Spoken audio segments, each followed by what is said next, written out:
اللہ اکبر۔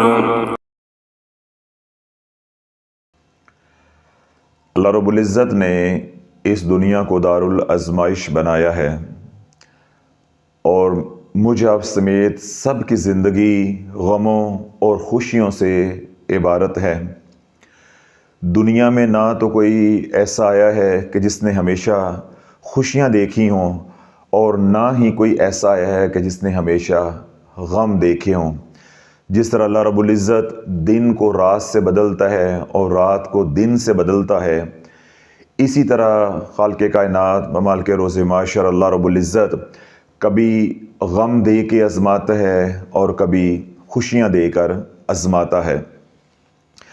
اللہ رب العزت نے قرآن مجید فرقان حمید میں اسی مضمون کو بیان فرمایا ہے، فَإِنَّ مَعَ الْعُسْرِ يُسْرًا إِنَّ مَعَ الْعُسْرِ يُسْرًا، بے شک تنگی کے ساتھ آسانی ہے، بے شک تنگی کے ساتھ آسانی ہے۔ جب بھی تنگی آئے گی، تکلیف آئے گی تو اللہ رب العزت اس کے ساتھ آسانی جو ہے وہ ضرور عطا فرمائے گا۔ مفسرین قرآن نے، مشائخ نے اس آیت مبارکہ کی تفسیر کے اندر یہ بات لکھی ہے اور پھر یہ بات انسان کے مشاہدے اور تجربے میں بھی آئی ہے کہ جب بھی کوئی پریشانی آتی ہے تو پریشانی چھوٹی ہوتی ہے، اگر انسان پریشانی کے اوپر صبر کر لے اور وہ طریقہ اپنا لے جو اللہ کے محبوب علیہ الصلوۃ والسلام نے امت کو عطا کیا ہے، تو اللہ ایک دکھ کے بعد دو سکھ اللہ عطا فرما دیتا ہے۔ یعنی اگر ایک تنگی آئی ہے تو اللہ دو آسانیاں عطا فرماتا ہے۔ اس لیے مفسرین قرآن، مشائخ یہ بات فرماتے ہیں کہ اللہ رب العزت نے ایک ہی مضمون کو جو دو بار دہرایا ہے تو اس کے اندر یہ بات یا یہ راز مخفی ہے کہ اگر میں ایک دکھ دوں گا تو ساتھ دو سکھ بھی دوں گا۔ تو اس لیے اللہ رب العزت فرماتا ہے فَإِنَّ مَعَ الْعُسْرِ يُسْرًا إِنَّ مَعَ الْعُسْرِ يُسْرًا۔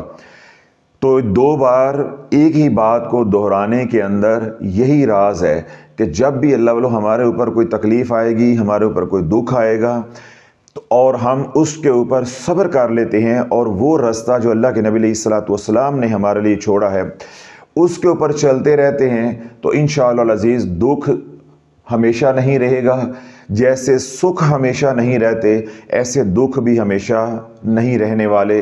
جب ہم اس دنیا میں ہمیشہ نہیں رہنے والے تو پھر نہ دکھ ہمیشہ کے لیے ہیں اور نہ سکھ ہمیشہ کے لیے ہیں۔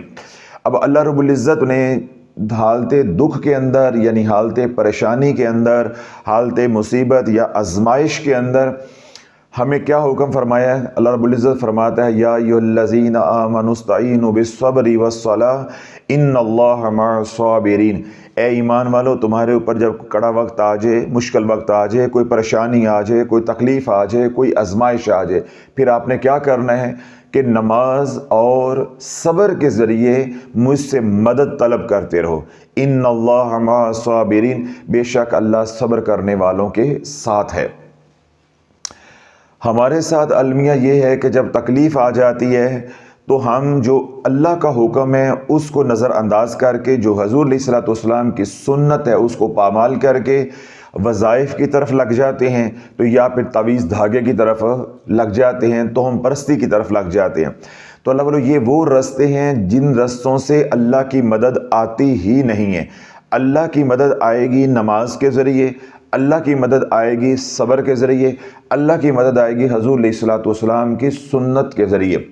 اب دو طریقے اللہ کے محبوب علیہ الصلوۃ والسلام نے تلقین فرمائے ہیں کہ جب پریشانی آ جائے، کوئی مصیبت آ جائے، کوئی تکلیف آ جائے تو پہلا کام بجائے کہ کرلانے کے، رونے کے، ملنگوں کے پاس جانا، درباروں پہ جانا، چڑھاوے چڑھانا یا الٹے سیدھے کام کرنا، نجومیوں کے پاس جانا یا اپنے ذائچے بنوانا، ان کاموں کی طرف نہیں، بلکہ پہلا کام جو اللہ کے محبوب علیہ الصلوۃ والسلام نے تلقین فرمایا ہے وہ ہے صدقہ۔ کوئی تکلیف آئے، کوئی پریشانی آئے تو فوراً کیا کرو؟ صدقہ دو۔ تو صدقہ کیا ہے؟ رد البلا ہے۔ جو بلا آتی ہے ان بلاؤں کو ٹالتا ہے، ان بلاؤں کو دور کرتا ہے۔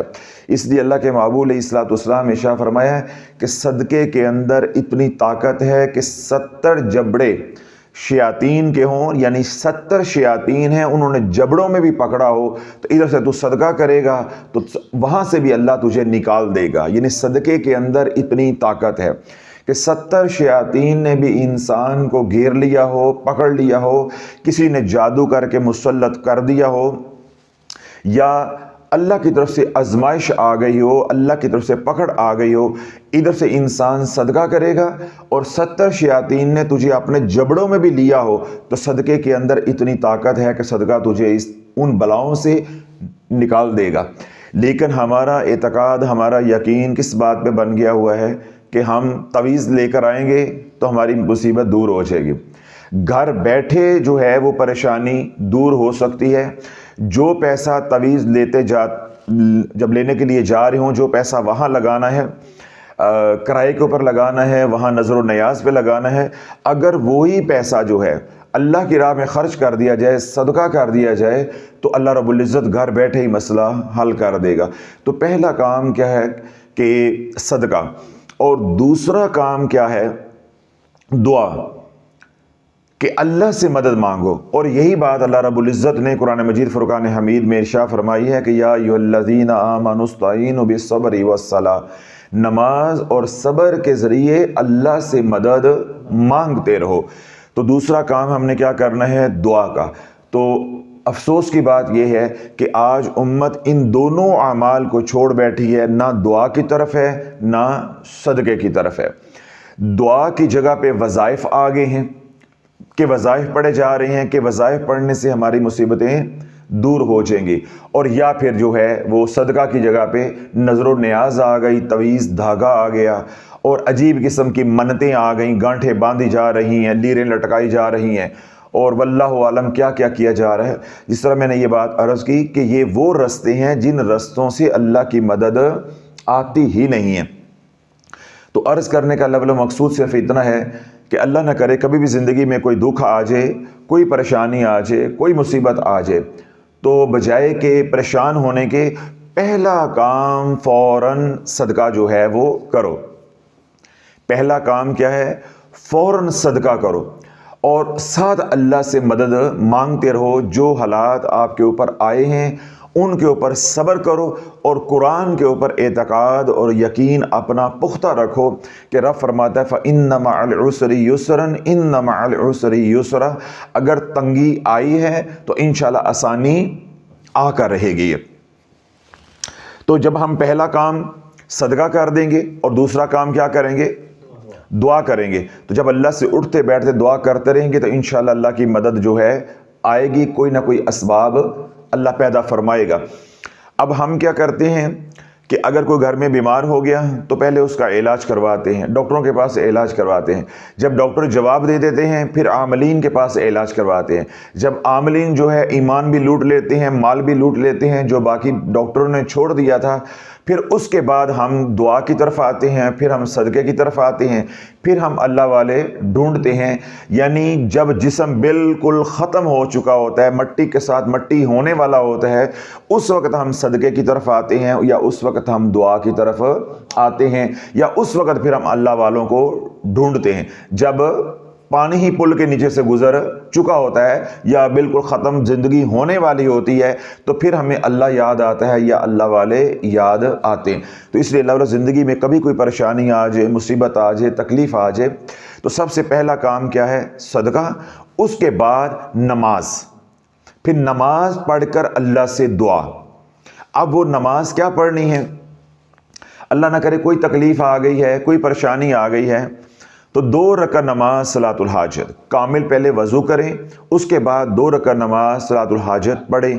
صلاۃ الحاجت پڑھنے کا کوئی خاص طریقہ نہیں ہے، بین ہی جس طرح آپ 2 رکعت نماز سنت موقدہ فجر کی پڑھتے ہیں، یا 2 رکعت نماز فرض آپ فجر کے پڑھتے ہیں، یا عشاء کے بعد کی 2 سنتیں پڑھتے ہیں، مغرب کے بعد کی 2 سنتیں پڑھتے ہیں، یا عام زندگی میں جو ہے وہ نفل پڑھتے ہیں، مغرب کے بعد کے نفل پڑھتے ہیں، عشاء کے بعد کے نفل پڑھتے ہیں، ظہر کے بعد کے نفل پڑھتے ہیں، بالکل وہی طریقہ ہے، کوئی اس کے اندر رد و بدل نہیں ہے یا کوئی الگ سے وہ اس کا طریقہ نہیں ہے۔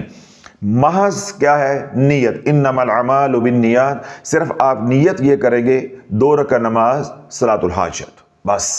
اور نیت ارادے کا نام ہے، دل کے پختہ ارادے کا نام ہے، زبان سے کہنا بھی ضروری نہیں ہے، اور اگر آپ زبان سے کہہ لیں تو یہ مستحب ہے، اگر آپ نہ کہیں تو زبان سے کہنا بھی ضروری نہیں ہے۔ اب کوئی اللہ نہ کرے پریشانی آ گئی، کوئی تکلیف آ گئی، کوئی مصیبت آ گئی، تو 2 رکعت نماز ہم پڑھیں گے صلاۃ الحاجت، پہلے کامل وضو کیا، اس کے بعد 2 رکعت نماز صلاۃ الحاجت۔ اور اگر پہلی رکعت کے اندر بزرگان یہ فرماتے ہیں کہ سورۃ فاتحہ کے بعد آپ سورۃ الکافرون پڑھ لیں اور دوسری رکعت کے بعد سورۃ فاتحہ کے بعد سورۃ اخلاص پڑھ لیں تو اس کا نفع زیادہ ہوتا ہے، لیکن یہ کوئی پتھر پہ لکیر نہیں ہے، یہ نبی علیہ الصلوۃ والسلام کا فرمان نہیں ہے کہ ہم اس سے ہٹیں گے تو ہم گناہ گار ہو جائیں گے۔ اگر بالفرض کوئی شخص قرآن نہیں پڑھا ہوا یا قرآن تو پڑھا ہوا ہے تو اسے سورۃ الکافرون نہیں آتی، قل یا ایھا الکافرون، یہ سورت مبارکہ نہیں آتی، تو اس کا کیا مطلب ہے کہ وہ صلاۃ الحاجت نہیں پڑھ سکتا؟ تو آپ دونوں رکعت کے اندر جون سی سورت آپ کو آتی ہے وہ آپ پڑھ سکتے ہیں۔ اور اگر آپ بالکل قرآن نہیں پڑھے ہوئے، بعض لوگ جب بیان سننے ہوتے ہیں، کچھ ایسے لوگ بھی ہوتے ہیں کہ ناظرہ قرآن بھی نہیں پڑھا ہوتا، تو لیکن سورت قل ھو اللہ احد یعنی سورت اخلاص سب کو آتی ہوتی ہے، تو جب نوافل کی بات ہو تو دونوں رکعتوں کے اندر سورۃ فاتحہ کے بعد آپ سورۃ اخلاص بھی پڑھ سکتے ہیں۔ اب اس کے اندر اپنی نماز کے اندر زیادہ خشوع و خضوع پیدا کرنے کے لیے، نورانیت اور روحانیت پیدا کرنے کے لیے آپ صرف اتنا کر سکتے ہیں کہ سورۃ فاتحہ کے بعد دونوں رکعتوں کے اندر آپ سورۃ اخلاص ایک بار پڑھنے کے بجائے آپ 3 مرتبہ سورۃ اخلاص پڑھ لیں، تاکہ 3 بار سورۃ اخلاص پڑھیں گے تو آپ کو مکمل ایک قرآن مجید فرقان حمید تلاوت کرنے کا ثواب ملے گا۔ تو بس یہ آپ کر سکتے ہیں، اور اگر وقت کی قلت ہے تو یہ بھی کوئی شرط نہیں ہے کہ آپ ہر رکعت کے اندر 3 مرتبہ سورۃ اخلاص پڑھیں گے، آپ 1 مرتبہ بھی محض سورۃ اخلاص پڑھیں گے تو آپ کی 2 رکعت نماز صلاۃ الحاجت ادا ہو جائے گی۔ اب سلام پھیر لیا آپ نے، سلام پھیرنے کے بعد آپ ایک تسبیح درود پاک کی پڑھیں، اللہم صلی علی محمد وعلی آل محمد۔ اگر تو آسانی ہے تو پھر درود ابراہیم مکمل پڑھیں، اللہم صلی علی محمد وعلی آل محمد کما صلیت علی ابراہیم وعلی آل ابراہیم انک حمید مجید، اللہم بارک علی محمد وعلی آل محمد کما بارکت علی ابراہیم وعلی آل ابراہیم انک حمید مجید۔ یعنی یوں مکمل درود ابراہیم آپ پڑھیں، اور اگر تھوڑی سی اور آسانی ہے تو پھر آپ درود تامہ پڑھیں، اللہم صلی علی محمد وعلی آل محمد کما صلیت علی ابراہیم وعلی آل ابراہیم انک حمید مجید، اللہم بارک علی محمد وعلی آل محمد کما بارکت علی ابراہیم وعلی آل ابراہیم انک حمید مجید۔ السلام علیکم ایھا النبی ورحمۃ اللہ وبرکاتہ۔ تو یوں جب آپ درود ابراہیم پڑھنے کے بعد ساتھ سلام پڑھیں گے تو یہ درود پاک درود تامہ یعنی مکمل درود پاک کہلوائے گا، درود بھی ہو جائے گا اور ساتھ سلام بھی ہو جائے گا۔ اب یہ جو میں نے پڑھ کے بھی آپ کو سنایا، اس کا کرنے کا مقصد صرف یہ ہے کہ جب آپ 2 رکعت نماز صلاۃ الحاجت پڑھ لیں، جو ایک تسبیح آپ نے درود پاک کی پڑھنی ہے، چاہے آپ درود ابراہیم پڑھیں، چاہے آپ درود تامہ پڑھیں، چاہے آپ درود ابراہیم کا پہلا حصہ پڑھیں، اللہم صلی علی محمد وعلی آل محمد، چاہے محض آپ اتنا پڑھیں۔ یہ جو اصل ہے اس نماز کو، جو ہم نے نماز کن فیکون بنانا ہے، وہ تب بنے گی جب آپ کا حضور قائم ہوگا، آپ کا روحانی تعلق حضور علیہ الصلوۃ والسلام کے ساتھ قائم ہوگا۔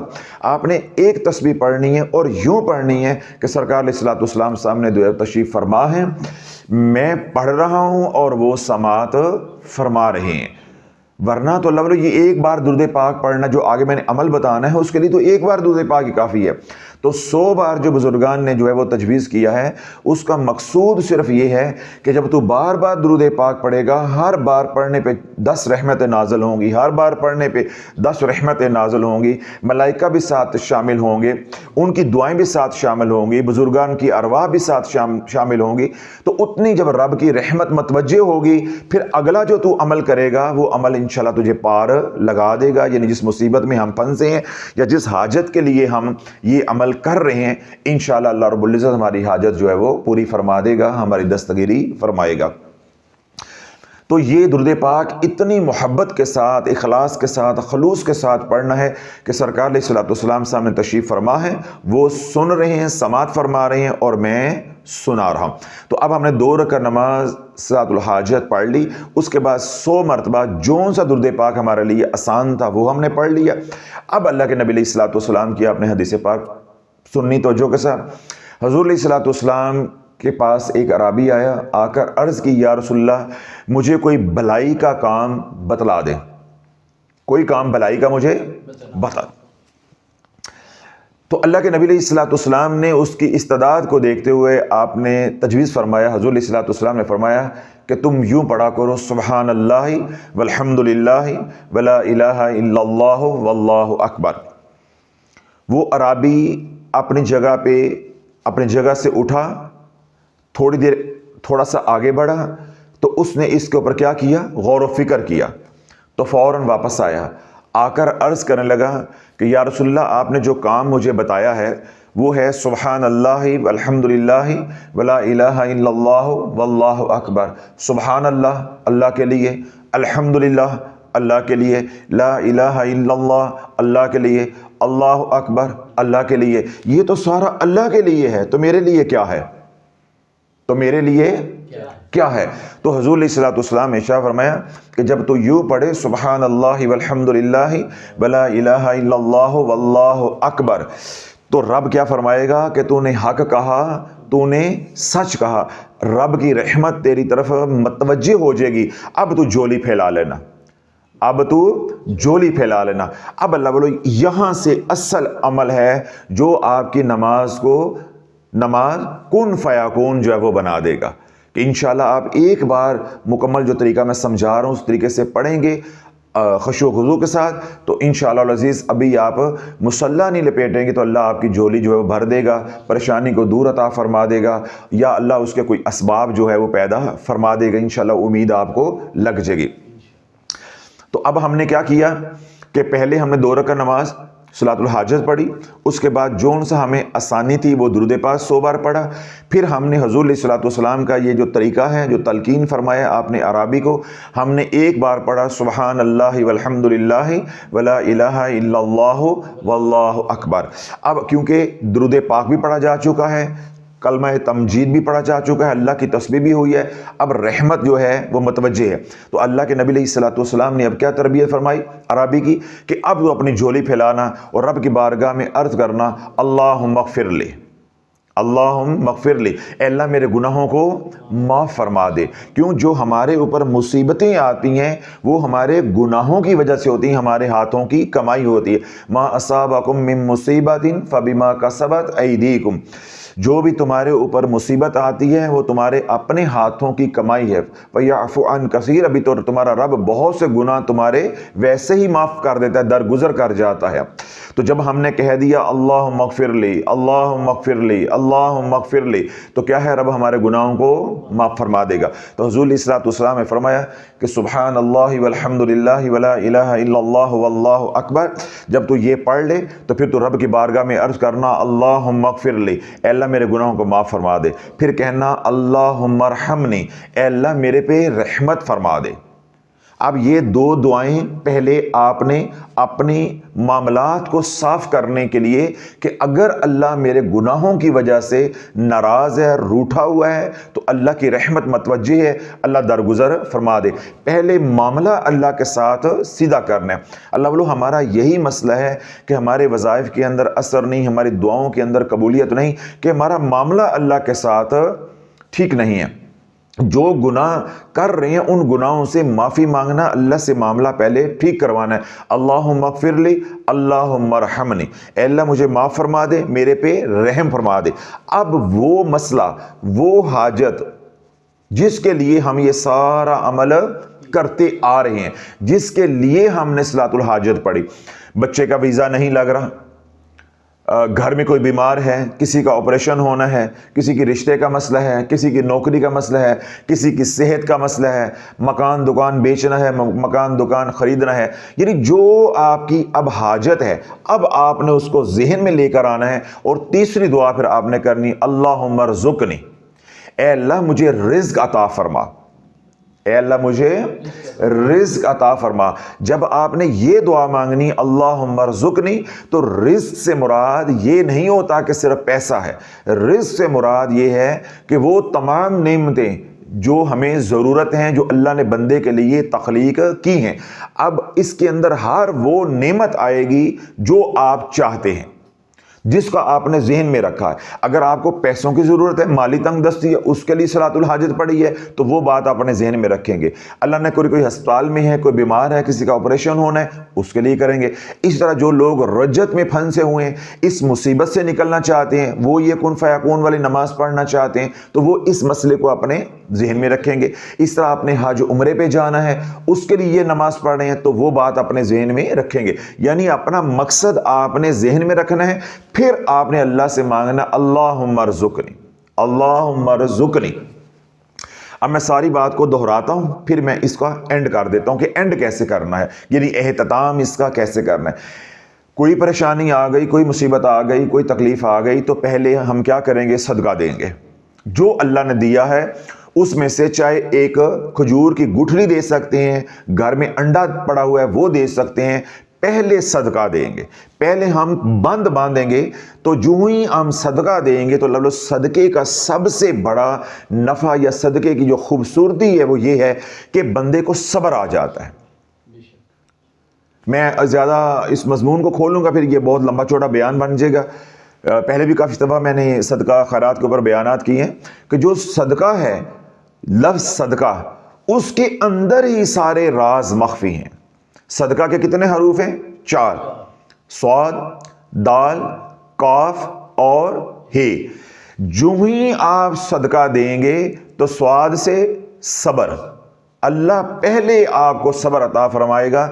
پھر رب کیا فرماتا ہے؟ ان اللہ یحب الصابرین، بے شک اللہ صبر کرنے والوں سے محبت کرتا ہے۔ ان اللہ مع الصابرین، اللہ صبر کرنے والوں کے ساتھ ہے۔ تو جس کے ساتھ اللہ ہوتا ہے پھر اس کی پریشانی مصیبت نہیں رہتی، انسان اپنے ہوش و حواس میں ہوتا ہے، اس کے ہوش و حواس قائم رہتے ہیں۔ جب ہوش و حواس قائم رہتے ہیں پھر اللہ والوں کئی رستے نکل آتے ہیں۔ جب پریشانی میں انسان اپنے ہوش و حواس کھو بیٹھتا ہے تو پھر چھوٹی سی پریشانی بھی جو ہے یا تکلیف جو وہ بہت بڑی بن جاتی ہے۔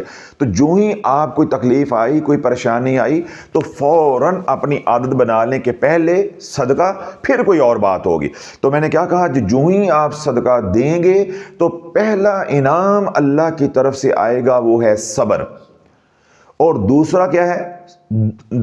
دال سے دنیا، اللہ تیری دنیا کو برباد نہیں ہونے دے گا۔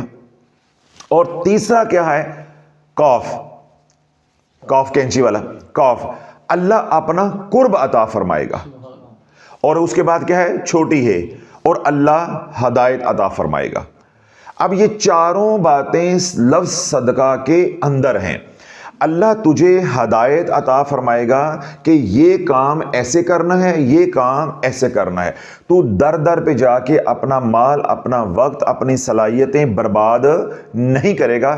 اللہ تجھے وہیں پہ بھیجے گا جہاں تیرا مسئلہ حل ہونا ہے۔ اب رب کیا فرماتا ہے؟ ما اصاب من مصیبت الا باذن اللہ ومن یؤمن باللہ یہد قلبہ واللہ بکل شیء علیم۔ جو بھی تمہارے اوپر مصیبت آتی ہے اللہ کے امر سے آتی ہے، پھر وہ لوگ جو ایمان لے کے آ رہے، وَمَن يُؤْمِن بِاللَّهِ يَهْدِ قَلْبَهُ، وہ لوگ جو ایمان لے کر آئے پھر اللہ ان کے دل کو راہیں کھول کے دکھاتا ہے۔ وَاللَّهُ بِكُلِّ شَيْءٍ عَلِيمٌ، بے شک اللہ کو ہر بات کا علم ہے۔ تو جب ہم صدقہ دے دیں گے تو صدقے کے اندر آخری جو حرف ہے چھوٹی ہے، اس سے کیا ہے؟ ہدایت. اللہ ہدایت دے گا کہ یہ کام ادھر نہیں ہوگا، یہ کام ادھر ہوگا. تمہاری شفا اس ڈاکٹر کے پاس نہیں ہے، اس ڈاکٹر کے پاس ہے. اس طرح دنیا کا کوئی کام ہے تو تمہارا کام فلاں بندے سے جا کر ملو گے تو تمہارا کام ہو جائے گا، فلاں سے نہیں ملنا. تو اللہ یہ بات دل میں الہام کرے گا، القاء کرے گا، دل میں ڈالے گا. تو صدقے کے یہ 4 نفع آپ کو ہوں گے. پہلا، اللہ صبر دے گا. دوسرا کیا ہے کہ اللہ تیری دنیا کو برباد نہیں ہونے دے گا. تیسرا، اللہ تجھے اپنے قریب کر لے گا، یعنی اپنا قرب عطا کرے گا. چوتھا کیا ہے؟ اللہ تجھے ہدایت دے گا. تو اللہ جس نے صدقہ دے دیا اس کو یہ 4 انعامات مل گئے. یہ جو باقی میں عمل بتانے جا رہا ہوں اگر آپ وہ نہیں بھی کر پائیں گے تب بھی کرم ہو جائے گا. اور ہم کدھر بھاگتے ہیں؟ ٹاکیاں لیریں باندھنے کی طرف، ہانڈیوں کی طرف، مور کے پنکھ کی طرف، کوئی انگوٹھیاں پہننے کی طرف، تو کوئی رونے پیٹنے کی طرف. تو کام ہمارے اس لیے نہیں ہوتے. اور باقی جو رہ جاتے ہیں وہ ملنگوں کے ڈیرے پہ چلے جاتے ہیں یا تعویذ لینے کے لیے چلے جاتے ہیں. کوئی جلا رہا ہے، کوئی لٹکا رہا ہے، کوئی دبا رہا ہے، کوئی پلا رہا ہے، نیلا پیلا چٹا، اس طرف لگ جاتے ہیں. رب کیا کہتا ہے؟ وہی پیسہ میرے نام پہ جو ہے وہ قربان کر دے، یہ 4 انعامات گھر بیٹھے تجھے مل جائیں گے. تو نبی علیہ الصلوۃ والسلام کی مبارک زندگی ہمیں پسند نہیں ہے. ہمیں پسند ہے تو رسالہ، ہمیں پسند ہے تو پائیں صورتہ، ہمیں پسند ہیں تو پیر، یا ان کے پھر وظائف، پھر یا ان کے الٹے طریقے اتارے کے. جو اللہ نے قرآن میں طریقہ بتایا ہے یہ نبی علیہ الصلوۃ والسلام کی حیات مبارکہ سے ہمیں عطا کیا ہے، ادھر ہمارا اعتقاد نہیں ہے. تو اب کیا ہوا کہ کوئی مصیبت، کوئی پریشانی آئی تو ہم نے دیا صدقہ. صدقے سے ہمیں 4 انعامات نقد مل گئے. پہلا انعام کیا ملا؟ صبر. دوسرا کیا ملا؟ دنیا ضائع اللہ نہیں ہونے دے، یہ نقصان ہمارا دنیا کا نہیں ہوگا. تیسرا کیا ہے؟ اللہ کا قرب. اور چوتھا کیا ہے؟ ہدایت. یہ صدقے سے 4 مل گئے. اب آگے آج ہم نے جب وضو کیا، ٹھیک ہے، وضو کیا تو جتنے گناہ صغیرہ تھے سارے جھڑ گئے. ٹھیک ہے، کامل وضو کیا، سارے گناہ جڑ گئے. جس طرح صدقے کے ساتھ صبر آتا ہے اسی طرح وضو اور اذان کے ذریعے بھی صبر ملتا ہے، طمانینت ملتی ہے، انسان کا دل جو ہے مطمئن ہو جاتا ہے. اب ادھر ہم صدقے سے صبر حاصل کیا، ادھر اب ہم نے وضو سے صبر جو ہے وہ حاصل کیا. اب ہمارے ہوش و حواس قائم ہے کہ انشاءاللہ جو بھی ہوگا میرے بھلے کے لیے ہوگا، میری بہتری کے لیے ہوگا. اللہ سے بڑھ کر میرا کوئی بھلا کرنے والا نہیں ہے. جو فیصلے اللہ کرے گا اسی میں ہی خیر ہے. اب 2 کام ہو گئے، صدقہ بھی ہو گیا، وضو بھی ہو گیا. اب تیسرا کام، تیسرے کام میں نے کیا کہا کہ 2 رکعت نماز صلاۃ الحاجت پڑھیں گے، اس کی نیت کریں گے. جس طرح آپ کو آسانی ہے اس کا کوئی خاص طریقہ نہیں ہے. پہلی رکعت کے اندر آپ جو ہے سورۃ اخلاص اگر پڑھی ہے تو دوسری کے اندر بھی آپ سورۃ اخلاص پڑھ سکتے ہیں. وگرنہ جو بزرگان کا مستحب طریقہ ہے وہ یہ ہے کہ پہلی رکعت کے اندر سورۃ الکافرون اور دوسری رکعت کے اندر سورۃ اخلاص. پھر ایک اور طریقہ ہے مستحب بزرگان کا صلاۃ الحاجت کے اندر کہ پہلی رکعت کے اندر سورۃ فاتحہ کے بعد سورۃ الکافرون 1 بار اور دوسری رکعت کے اندر سورۃ اخلاص 3 بار. پھر بعض بزرگان کا یہ بھی طریقہ ہے کہ صلاۃ الحاجت کے اندر کہ پہلی رکعت کے اندر سورۃ الکافرون قل یا ایھا الکافرون 3 بار اور اسی طرح سورۃ اخلاص دوسری رکعت کے اندر بھی 3 بار. جو آپ کو آسان لگے، کوئی پابندی نہیں. آپ ایک بار قل ھو اللہ احد پڑھ لیں گے تب بھی ٹھیک ہے، سورۃ کوثر پڑھ لیتے ہیں تب بھی ٹھیک ہے، سورہ فلق ناس پڑھ لیتے ہیں، ایک میں فلق دوسری رکعت میں ناس، سب کچھ آپ کے اوپر ہے. اب یہ 2 رکعت نماز صلاۃ الحاجت پڑھی گئی، سلام پھیر دیے، دائیں بائیں آپ نماز سے نکل آئے. وہیں جائے نماز پہ بیٹھے بیٹھے آپ نے ایک تسبیح درود پاک کی کرنی ہے. ٹھیک ہے، درود پاک کے میں نے 3 طریقے بتائے ہیں. درود تامہ پڑھیں گے یعنی سلام کے ساتھ، یا درود ابراہیم محض پڑھیں گے 2. تیسرا اور آخری میں نے بتایا اگر وقت کم ہے تو درود ابراہیم کا اول حصہ پڑھ لیں گے، اللہم صلی علی محمد وعلی آل محمد. ٹھیک ہو گیا. اس میں بھی آپ کے اوپر ہے، کوئی سختی نہیں ہے، کوئی پابندی نہیں ہے، کوئی سوال نہیں اور نہ اس کا کوئی جواب ہے. اب آپ کے کتنے کام ہو گئے؟ صدقہ ہو گیا، وضو ہو گیا اور 2 رکعت نماز صلاۃ الحاجت ہو گئی، اس کے بعد درود پاک بھی ہو گیا. 4 کام ہو گئے. اب 5واں اور آخری کام ہے پنجتن پاک کے صدقے. جو ہی یہ 5واں کام انشاءاللہ ہو جائے گا اللہ مصیبت سے، آزمائش سے، پریشانی سے نکال دے گا. اب 5واں کام ہم نے کیا کرنا ہے جو اللہ کے نبی علیہ الصلوۃ والسلام نے ہمیں سکھایا ہے کہ سبحان اللہ والحمد للہ ولا الہ الا اللہ واللہ اکبر. صرف 1 بار. کتنی بار؟ 1 بار. صرف 1 بار. پھر ہم نے کیا کرنا ہے؟ ہاتھ اٹھانے ہیں. اب ہمیں اس وقت یہ حضوری حاصل ہونی چاہیے یہ میت الہیہ حاصل ہونی چاہیے کہ اللہ کی رحمت اب میری طرف متوجہ ہے، تو ہم ایسے ہاتھ اٹھائیں، اللہم اغفر لی. اب اندر کیا ہو؟ ندامت ہو، شرمندگی ہو کہ یا اللہ میرے گناہوں کو معاف فرما دے. پھر ہم کہیں گے اللہم ارحمنی، اے اللہ میرے پہ رحم فرما. اب ہے اصل کھیل، یہ میں سارا جوڑ کے دوبارہ نیچے تک لے کر آیا ہوں. اب یہاں پہ جب آپ نے آنا ہے، تیسری دعا جو مانگنی ہے، یہ آپ کی حاجت کی دعا ہے. جس مقصد کے لیے آپ نے یہ سارا عمل کیا ہے یا جو پریشانی آپ کو لاحق ہے، اس کو ذہن میں رکھ کے اللہم ارزقنی، اب آپ نے اس کو دہراتے جانا ہے. اس کو کیا دینا ہے؟ دوہرا دینا ہے، اس کی تکرار کرنی ہے، اس کو دہراتے جانا ہے. اللہم ارزقنی، اللہم ارزقنی، اللہم ارزقنی. اس کو 3 بار دہرائیں، اس کو 3 بار دہرائیں، اس کو 5 بار دہرائیں، اس کو 7 بار دہرائیں. جب دہراتے دہراتے آپ کے اوپر کیفیت آ جائے، رکت طاری ہو جائے، آنکھوں سے آنسو جاری ہو جائیں، آپ کو ہوش ہی نہیں رہا، پھر گننے کی ضرورت بھی نہیں ہے، رب کے ساتھ پھر حساب نہیں کرنے، بس پھر اس کو دہراتے جائیں اللہم ارزقنی، اللہم ارزقنی، اللہم ارزقنی. یعنی اتنا اس کو اللہ والو دہرانا ہے، اتنا دہرانا ہے کہ ہم نے جائے نماز سے اٹھنے سے پہلے تو دور کی بات ہے، یہ جو دعا والے ہاتھ ہیں یہ چہرے پہ پھیرنے سے پہلے فیصلہ اپنے حق میں کروانا ہے. تو اس یقین کے ساتھ اللہ والو جب یہ آپ نماز پڑھیں گے تو یہ نماز آپ کے کن فیکون کی نماز بن جائے گی انشاءاللہ العزیز. اللہ رب العزت جو آپ مانگ رہے ہیں اس کے بارے میں حکم فرمائے گا، اذن فرمائے گا، کن فرمائے گا، ادھر آپ جائے نماز اٹھاؤ گے تو فیکون ہو جائے گا. اب یہاں تھوڑی سی وضاحت ہے، عمل سارا مکمل ہو گیا، تھوڑی سی میں وضاحت کر دوں تاکہ بعد میں لوگوں کے سوالات نہ آئیں، پھر مشکل ہوتی ہے میں بھی جواب دیتے ہوئے. اب آپ نے نماز پڑھ لی، مثال کے طور پہ کوئی مریض تھا ہسپتال کے اندر، ٹھیک ہے، داخل تھا، آپ یہ گھر میں آپ نے نماز پڑھ لی، ٹھیک ہے، اس کے بعد آپ درود پاک پڑھیں، استغفار کریں، کوئی وظیفہ نہیں کرنا، کسی بھی قسم کا کوئی وظیفہ نہیں کرنا.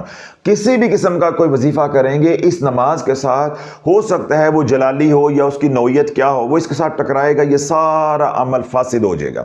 ثواب تو آپ کو مل جائے گا، لیکن جو ہم نے کام کیا ہے، جس مقصد کے لیے کیا ہے، وہ مقصد ہمیں حاصل نہیں ہوگا. یہ عمل بالکل سنت کے عین مطابق ہے، اوپر سے لے کے نیچے تک. کوئی آپ نے پیر کا، مولوی کا، رسالے کا ٹانکا لگایا تو سارے کی جو نورانیت ہے اس پہ پانی پھر جائے گا. دوبارہ ہم حضور کی زندگی سے دور ہو کے پھر پیروں کے پیچھے، عاملین کے پیچھے چل پڑیں گے، پھر خسارہ ہی خسارہ ہے. اب کیا کرنا کہ یہ عمل کر لیا، اب جب تک پریشانی ختم نہیں ہو جاتی تو ہم نے صرف وہی 2 اعمال کرنے ہیں، چلتے پھرتے اٹھتے بیٹھتے صلی اللہ علی محمد استغفر اللہ، صلی اللہ علی محمد استغفر اللہ، صلی اللہ علی محمد استغفر اللہ. یہ جو صلی اللہ علی محمد ہے یہ درود رحمت ہے، اس کو درود فتح بھی کہتے ہیں. تو استغفر اللہ کا تعلق بھی رحمت کے ساتھ ہے، اور درود صلی اللہ علی محمد فتح جو ہے اس کا تعلق بھی رحمت کے ساتھ ہے. تو رحمت کے نظام کے ساتھ رہنا ہے، کیونکہ رحمت ہوگی اس مصیبت سے نکلیں گے. ایک بات. دوسری بات دیکھیں، آپ صلاۃ الحاجت پڑھ رہے ہیں، آپ کے بچے کے پیپر تھے، ماں پڑھ رہی ہے، باپ پڑھ رہا ہے، یا بچہ جو امیدوار ہے وہ خود پڑھ کے جا رہا ہے، پرچہ دے دیا، جب پرچہ ہو گیا، نتیجہ سامنے آ گیا، میرا پرچہ اچھا ہوا ہے، جیسا بھی ہوا ہے، تو بات ختم ہوگی. اس کے بعد کامیابی کے لیے پڑھ سکتے ہیں. ایسے ہی ایک مریض ہسپتال میں داخل ہے، اس کے لواحقین اس نماز کو دن میں کئی بار پڑھ سکتے ہیں، روزانہ پڑھ سکتے ہیں. جب تک مریض جو ہے وہ تندرست نہیں ہو رہا، اس کے لواحقین روزانہ پڑھ سکتے ہیں. اس طرح مریض تندرست ہو گیا، یا وہ مریض جو سن رہا ہے، جو بالکل ہوش و حواس میں تکلیف ہے لیکن اٹھ بیٹھ سکتا ہے، نماز پڑھ سکتا ہے، بیماری ہے تو اس کے لیے پڑھنی، خود پڑھنی تو روزانہ پڑھے.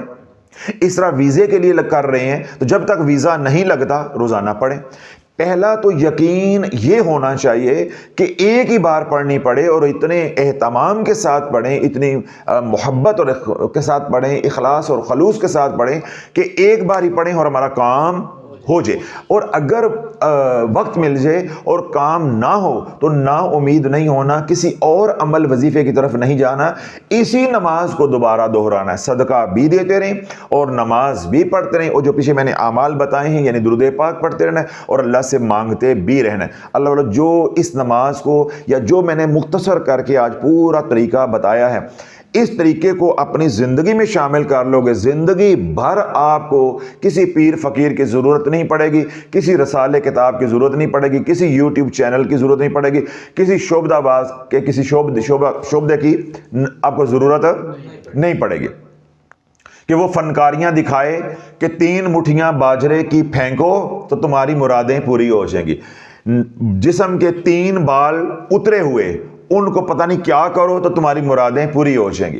تو اللہ والو میں بیانات کے اندر یہی بات سمجھاتا ہوں کہ یہ تو پاگل ہو گئے ہیں، تم کیوں پاگل ہوتے جا رہے ہو؟ یہ تو جاہل ہیں، ان پڑھ ہیں، نہ انہوں نے سکول کا منہ دیکھا، نہ انہوں نے مدرسے کا منہ دیکھا، ان کے پلے تو کوئی چیز نہیں ہے، تم پڑھے لکھے ہو کے کہاں پاگل ہو گئے ہو، ان کے پیچھے چل پڑے ہو۔ ابھی میں بیان کے لیے نیچے آیا ہوں تو یعنی 15 منٹ پہلے مجھے ایک آئی جی صاحب کی گھر والی نے وہ بھیجی ہیں تصویریں اپنی۔ اب ظاہر بات ہے میں ان کا نام تو نہیں لے سکتا۔ اب آپ دیکھیں کہ آئی جی سے کیا مراد ہے، آپ سمجھ رہے ہیں نا، انسپیکٹر جنرل، اس سے کوئی بڑا عہدہ ہے؟ طاقت کے حوالے سے سولین کے اندر طاقت کے حوالے سے آئی جی ایسے ہی ہے جیسے فوج کے اندر جنرل ہوتا ہے، سولین کے اندر اتنی ہی طاقت اس کے پاس ہے، ٹھیک ہے؟ اور ان مولویوں نے، ان عاملین نے ان گھروں کو بھی بخشا نہیں ہے، اور اگر مجھے ان کی اجازت ہو اور ہماری پالیسی نہ ہوتی، میں آپ کو وہ تصویریں جو ہے وہ سامنے دکھاتا۔ وہ خاتون بچاری رو رہی ہے کہ میں وظائف پڑھ پڑھ کے پاگل ہو گئی۔ تو حضرت صاحب میں نے آپ کے جب بیانات سنے تو مجھے پتا چلا کہ میں تو اپنے ہی ہاتھوں اپنے آپ کو برباد کر بیٹھی۔ میں اگر آپ کو اس خاتون کی پاؤں کی اور ہاتھوں کی کچھ پنڈلیوں کی تصویریں اس نے مجھے بھیجی ہیں، میں آپ کو دکھا دوں، آپ کے اندر اتنی سی بھی انسانیت ہو، آپ ڈائیں مار مار کے روئیں گے، ایسے زخم ہوئے ہیں، گلے پڑے ہیں ہاتھ اور پاؤں کہ میں بتا نہیں سکتا، آپ کو بتا نہیں سکتا۔ اتنے موٹے پاؤں اس کے سوجی ہیں، ٹانگیں سوجی ہوئی ہیں۔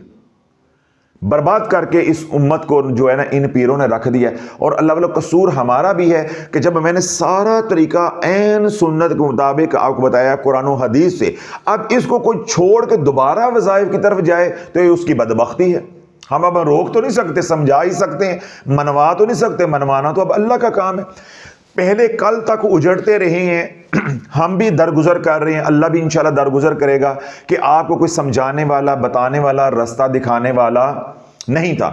انہوں نے کہا یہ پڑھو تو یہ ہو جائے گا، یہ پڑھو تو یہ ہو جائے گا۔ آج شافی نے بتایا کہ نہیں، جب تم نے یہ پڑھا تو پھر رجت ہو گئی، پھر رجت ہوئی تو ٹانگوں کا یہ حال ہو گیا، بازوں کا یہ حال ہو گیا۔ ابھی دیکھیں میں بات درمیان میں بھول گیا تھا، میں نے کیا کہا کہ اگر آپ کے اندر دل ہوگا، انسان کے اندر انسانیت ہوگی، آپ تصویریں دیکھ کے لرز جاؤ گے کہ یہ ظلم ڈھایا، یہ آدھی بات بھی نہیں تھی۔ پھر انہوں نے بتایا کہ ایک میرا بیٹا نافرمان ہو گیا ہے اور میری ایک بیٹی کو طلاق ہو گئی ہے، اور گھر میں ایک اور اس طرح کا مجھے بتایا، میں نے کیونکہ آتے آتے بات سنی میرے ذہن سے نکلی، یعنی 3-4 غم اس خاتون نے مجھے بتائے ہیں، میں سن کے پریشان ہو گیا ہوں۔ تو میں نے وہ بات سنی انسنی کر دی، میں نے کہا میں نے تو مخلوق خدا سے بیان کرنے کے لیے جانا، بھلے کے لیے۔ تو جب بات وہ ذہن میں چل رہی ہوتی ہے تو انسان پہ بار بار اٹکتا ہے، وہ مضمون کا جو ہے نا وہ شرح صدر نہیں پھر ہوتا، لیکن اس کے باوجود وہ بات میرے ذہن سے نکلی نہیں ہے کیونکہ میں نے آنے سے پہلے وہ وائس میسج جو ہے وہ سن لیا۔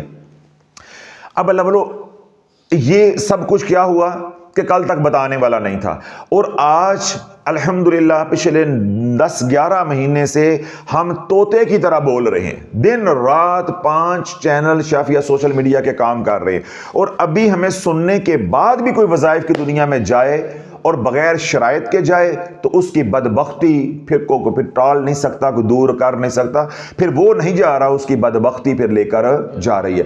تو عرض کرنے کا مقصود صرف یہ ہے کہ اس عمل کو آج نہیں کرنا کہ اگر پریشانی ہے، اس عمل کو اپنی زندگی کا حصہ بنا لینا ہے، اور کبھی کبھار ہفتے میں پڑھتے رہا کریں، جب اللہ نے سکھ بھی دیے ہوئے ہیں تب بھی یہ عمل کرتے رہا کریں، اور جب آپ اس میں دعا مانگنے لگیں تو پھر کیا کریں؟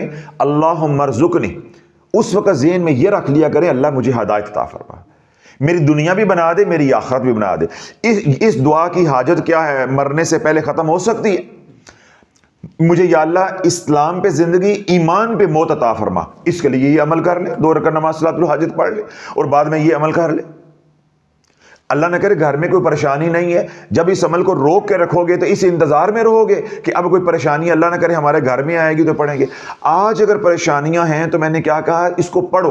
جب اللہ پریشانی سے نکال دے، تکلیف سے نکال دے، پھر اللہ سے بے وفائی نہیں کرو، نماز کے ذریعے، دعا کے ذریعے، صدقے کے ذریعے اپنا تعلق اللہ کے ساتھ مضبوط رکھو۔ اس نماز کو ہفتے میں ایک دفعہ پڑھتے رہا کرو، تاکہ جب تعلق مضبوط ہوگا، اللہ نہ کرے دوبارہ کبھی پریشانی آتی ہے تو جب تعلق بنا ہوا ہوگا تو بس ہاتھ اٹھاؤ گے تو انشاءاللہ کام ہو جائے گا۔ اس طرح ہدایت کی نیت کر کے، قبر کی نیت کر کے، آخرت کی نیت کر کے، دنیا کی نیت کر کے، اپنے بچوں کی مستقبل کی نیت کر کے، بچوں کی صحت کی نیت کر کے، اپنی صحت کی نیت کر کے، عافیت کی نیت کر کے، امت مسلمہ کی ہدایت کے لیے اس کی نیت کر کے، جو کچھ اس فلسطین میں ہو رہا ہے ان کی مدد کی نیت کر کے، اللہ والوں بندہ پڑھنے والا ہو، یہ عمل تو قیامت تک ختم نہیں ہو سکتا۔ تو جب کوئی ذاتی پریشانی ہے یا حاجت ہے وہ ختم ہو جاتی ہے، پوری ہو جاتی ہے، تو پھر میں نے کہا کہ اس نماز کو کئی اور نیتوں کے ساتھ پڑھتے رہیں، اور نیتوں کے ساتھ پڑھتے رہیں، تو اللہ کے ساتھ ہم نے اپنا تعلق جو ہے وہ کیا رکھنا ہے؟ مضبوط۔ یہ کن فیکون والی نماز کو ہم نے اپنی زندگی کا کیا بنا لینا ہے؟ حصہ۔ تو انشاءاللہ اس کے ہوتے میں نے کیا بات عرض کی ہے، ہمیں کسی پیر فقیر کی ضرورت نہیں ہے، کسی وظیفے کی ضرورت نہیں ہے، کسی رسالے کی ضرورت نہیں ہے، نہ رسالے والے کی ضرورت ہے، نہ موٹیویشنل سپیکر کی ضرورت ہے، اور نہ یوٹیوبر کی ضرورت ہے۔ ہمیں ضرورت ہے تو حضور علیہ الصلوۃ والسلام کی توجہ کی ضرورت ہے اور اللہ کی رحمت کی ضرورت ہے۔ طریقہ فقیر نے بتا دیا ہے، عمل اب آپ نے کرنا ہے۔ وما توفیقی الا باللہ، اب اللہ سے توفیق مانگو کہ جیسے میں نے بتایا ہے ایسے اللہ مجھے کرنے کی توفیق عطا فرما دے۔ تو انشاءاللہ العزیز ابھی آپ اپنے ہاتھ چہرے پہ نہیں پھیریں گے تو آپ کے دل سے آواز آئے گی کہ کام ہو گیا ہے۔ اللہ مجھے بھی آپ کو عمل کرنے کی توفیق عطا فرمائے۔ تمام حضرات جو یہاں آئے ہیں اللہ آپ کو بھی توفیق عطا فرمائے، جو سوشل میڈیا پہ سن رہے ہیں اللہ انہیں بھی توفیق عطا فرمائے۔ اس عمل کی کوئی اجازت نہیں، نہ بعد میں آپ نے مانگنی ہے اور نہ سوشل میڈیا والوں کو ضرورت ہے۔ یہ عمل تو قرآن و سنت کے عین مطابق ہے، تو آپ بھی پڑھیں۔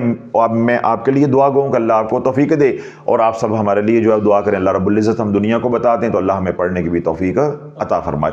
سبحان ربک رب العزت عما یصفون وسلام علی المرسلین والحمد للہ رب العالمین۔